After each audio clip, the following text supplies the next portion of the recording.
Hey guys, what's up? It's me, Ida. Welcome back to my channel. So today I have a special guest on my channel. Okay, so she actually did this beautiful lace melt on this wig here that I got from Hergivenhair. So this is the melt, you guys. This is the melt that we all been wanting, but we're just trying to figure out how to do it. So anyways, if you guys are interested in how I got this look, stay tuned for the video.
Wow. I love it. I love it so much.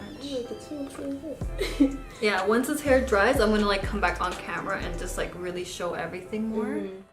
Okay, so this is what my hair ends up looking like the next day. It is fully dry, and I definitely did cut some layers into it because I love my hair really big, and I'm telling you guys, this is probably one of my best wigs ever. And I also want to add you guys that you guys don't have to apply this wig as a lace melt if you guys don't want to. What I ended up doing is taking it off because I had to do like a hair modeling thing during my trip in New York. And then I actually put it back on with just bobby pins. And so it looks super natural either way, you guys. And also this wig is very easy maintenance, you guys. I only used water to style my hair. However, if you want more curl definition, go ahead and you can use like a styler or a foaming mousse or a leave-in conditioner or whatever you guys want to use. Let me know in the comments below, what do you guys think about this hair? And all the details of this wig will be in the description box below. Thank you guys so much for watching and have a good day. Bye.